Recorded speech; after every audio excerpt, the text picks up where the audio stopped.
দর্শক, বন্যা পরিস্থিতির আরো খবর জানাতে সিলেট নগরীর সোবহানীঘাট থেকে যোগ দিচ্ছেন আমাদের সহকর্মী সাদমান শাবাব। আমরা কথা বলবো তার সাথে।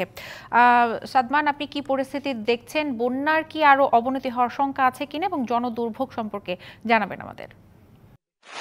দিশা, আমি এই মুহূর্তে রয়েছে সিলেট নগরীর সোবহানীঘাট এলাকায় এবং আপনি দেখতেই পাচ্ছেন কিন্তু সিলেটে কিন্তু এখন বর্ষণ চলমান রয়েছে এবং সকাল থেকে কিন্তু আমরা দেখেছি কয়েকবার আকাশে সূর্য উঁকি দিয়েছে, কিন্তু এখন ঠিক কিছুক্ষণ পূর্বেই কিন্তু অবিরত ধারায় বৃষ্টি পড়ছে এবং দেখে মনে হতে পারে এটা কিন্তু আসলে বৃষ্টির জন্য জলাবদ্ধতা সৃষ্টি হয়েছে, কিন্তু আসলে এমনটি নয়।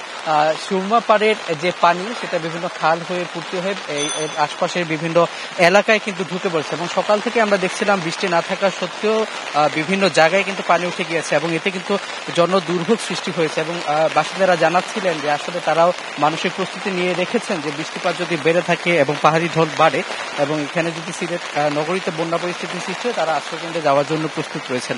একটু জানিয়ে রাখতে চাই, সিলেটের যে লোকাল বৃষ্টিপাত এর সাথে কিন্তু এই বন্যার সম্পৃক্ততা নেই। মূলত ভারতের উজান থেকে নেমে আসা যে ঢল, সেই ঢল যদি অব্যাহত থাকে এবং ভারী বর্ষণ অব্যাহত থাকলে অবশ্যই এই বন্যা পরিস্থিতির অবনতি হবে। তবে এখন পর্যন্ত পাওয়া খবর মতে সিলেট সুরমা নদীর সিলেট পয়েন্টে আসলে বিপদসীমার নিচে পানি প্রবাহিত হচ্ছে, কিন্তু ঠিক একই সাথে সুরমা নদীর কানাইঘাট পয়েন্টে কিন্তু বিপদসীমার উপরে পানি প্রবাহিত হচ্ছে এবং কুশিয়ারেরও কয়েকটি পয়েন্টে কিন্তু পানি বিপদসীমার উপরে প্রবাহিত হচ্ছে। সবকিছু মিলিয়ে আসলে জেলা প্রশাসনের সাথে আমরা যোগাযোগের চেষ্টা করেছিলাম এবং যেই তথ্যটি আমরা পেয়েছি যে এই পর্যন্ত 547টি আশ্রয় কেন্দ্র কিন্তু প্রস্তুত রাখা হয়েছে এবং তিনি জানিয়েছেন যদি আসলে কোনো জরুরি অবস্থা তৈরি হয় তাহলে সেই ক্ষেত্রে কিন্তু পর্যাপ্ত সহায়তা দেওয়ার জন্য সেনাবাহিনী প্রস্তুত রয়েছে এবং এই যে বন্যা পরিস্থিতির কারণে কিন্তু আমরা দেখতে পেয়েছি বিভিন্ন জায়গায় খাবার পানির সংকট দেখা দিয়েছে এবং পর্যাপ্ত খাবারের সংকট রয়েছে, কিন্তু সেই সংকট দূরীভূত করার জন্য কিন্তু আসলে